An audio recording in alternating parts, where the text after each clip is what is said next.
Ahora, ¿por qué un orador jamás haría una declaración así después de decir una historia? Si yo doy una ilustración en mi sermón, digo yo al final de la misma a ustedes, el que tiene oídos para oír que oiga, porque estamos casi 100% seguros de que todos los que están presentes en la congregación tienen dos orejas. Pueden tener un porcentaje de quienes no pueden oír y son sordos, pero una gran mayoría de personas que están sentados en el sermón son capaces de oír las ondas de sonido que vienen a través de sus orejas. Entonces así, ¿por qué Jesús diría, quien tiene oídos para oír que oiga? Bueno, obviamente él no está hablando de una simple respuesta a un impacto en el nervio auditivo en el oído. Él está hablando de personas que tienen una capacidad de oír, comprender y aceptar la verdad de la misma. Escuchar no simplemente los sonidos audibles que se hacen, sino entenderlos, aceptarlos. De modo que hay un fenómeno extraño en la lengua griega con respecto al oír. El verbo oír es el verbo acud o acud, del cual obtenemos la palabra en español acústica. Y la palabra para obediencia en griego es upakuen, upakuen. Y ese prefijo upa es el prefijo del que obtenemos la palabra inglesa o en español hiper, la palabra super. Y es interesante. En la lengua griega existe oír y luego está obedecer lo que se oye. Y obedecer lo que se oye significa realmente oírlo. Hiper oírlo, super oírlo.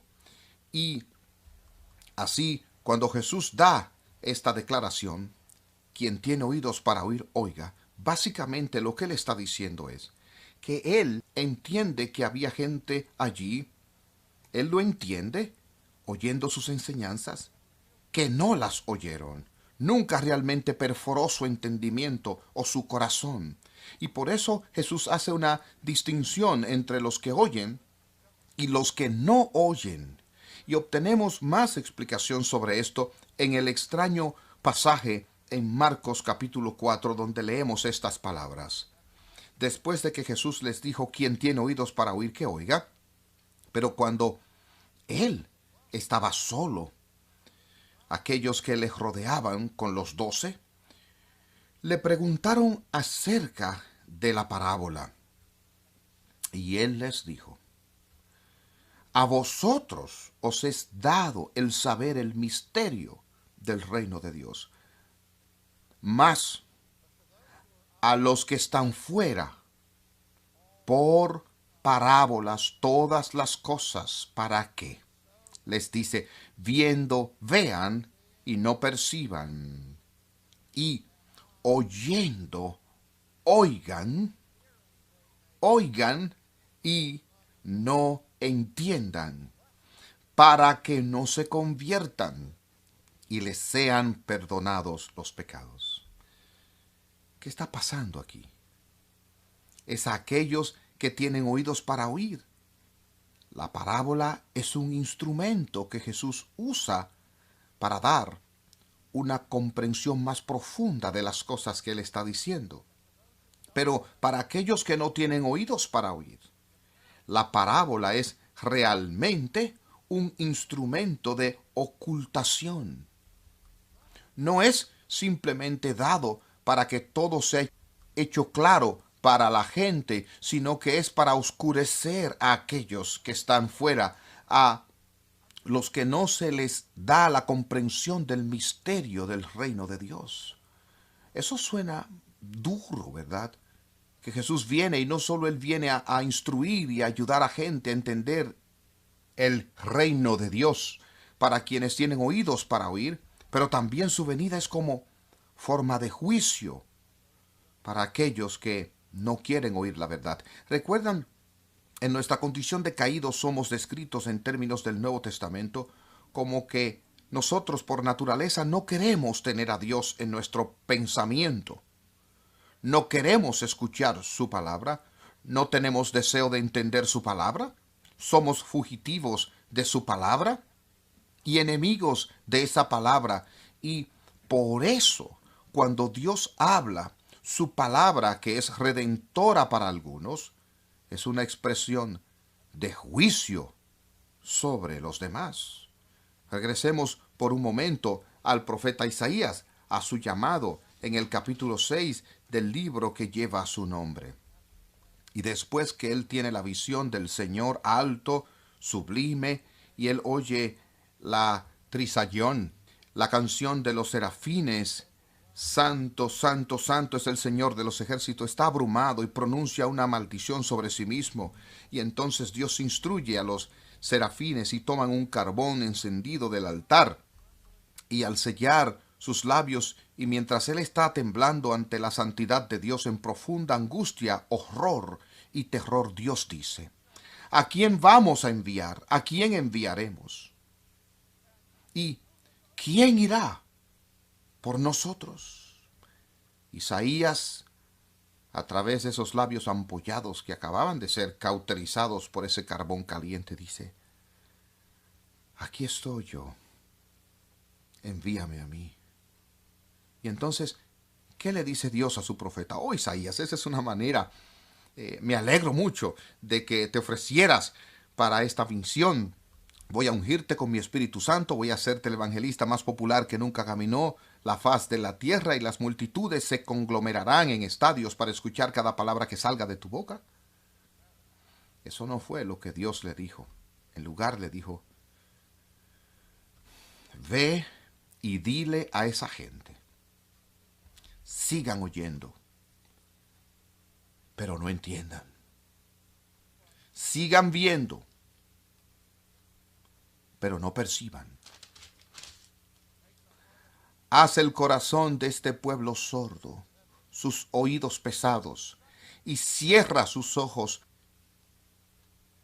para que no vean con sus ojos y oigan con sus oídos, comprendan con su corazón y regresen y sean sanados. Isaías, te encargo que cierres los ojos del pueblo, que tapes los oídos de la gente, que sus corazones sean endurecidos, para que no se arrepientan y sean sanados. En otras palabras, tu misión es ser mi instrumento, simplemente de juicio. Y es un juicio de tipo, una especie de justicia poética. Estas personas no quieren oír mi palabra, entonces voy a entregarlos a su antipatía a mi palabra, y no darles la capacidad de escuchar mi palabra. No quieren mirarme, voy a cerrar sus ojos, voy a hacer engrosar sus corazones, para que no escuchen la buena noticia y se conviertan. Y cuando Isaías escuchó los términos de su vocación, gritó en angustia: Señor, ¿cuánto tiempo? ¿Cuánto tiempo voy a predicar a un pueblo que no quiere oír? Y Dios respondió y le dijo: hasta que las ciudades estén asoladas y sin morador, y no haya hombre en las casas, y la tierra esté hecha un desierto, hasta que Jehová haya echado lejos a los hombres y multiplicado los lugares abandonados en medio de la tierra. Y si quedare aún en ella una décima parte, ésta volverá a ser destruida. Pero como el roble y la encina, que al ser cortados aún queda el tronco, así será el tronco, la simiente santa. He mantenido para mí un remanente de mi pueblo, que oirá lo que dices, y que recibirá oídos para oír. Hay una palabra interesante en el Nuevo Testamento que se utiliza y que realmente describe la entrada de Jesús en el mundo, y esa es la palabra griega crisis. Crisis. Ahora, esa palabra es traducida por la palabra juicio en español.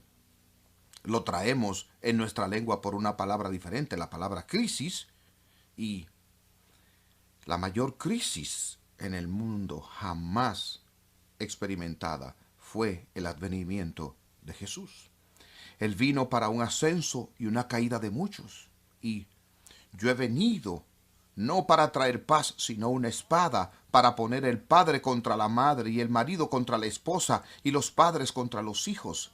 Él es una piedra de tropiezo, la piedra de una cerca. Los que le aman, Él es aroma de la salvación para ellos. A quienes se le oponen, Él es el motivo de su condenación. Y todo esto se ve en su uso de la parábola. Él llevaba a sus discípulos a un lado y les decía: a vosotros os es dado el saber el misterio del reino de Dios. Finalmente esto. Cuando veamos las parábolas verán que hay muchos temas diferentes, pero uno de los temas más comunes de las parábolas es el tema del evangelio del reino de Dios. El término evangelio se utiliza de tres formas en la Biblia. Una forma es describir una forma particular de la literatura, los evangelios, los libros que nos hablan acerca de Jesús, su vida y ministerio, pero en primera instancia, el evangelio que es definido y proclamado por Juan el Bautista y luego por Jesús es la buena nueva del reino de Dios.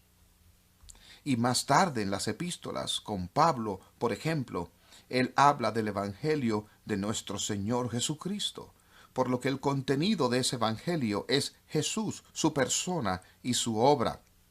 Pero esa transición proviene del anuncio inicial de la buena nueva, que es el anuncio hecho por Juan, y el anuncio de Jesús de la importancia del reino de Dios.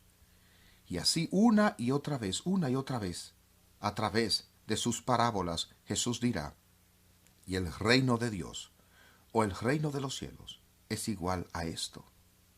Y él tiraría junto con ese anuncio la parábola para que podamos comprender el misterio de este reino.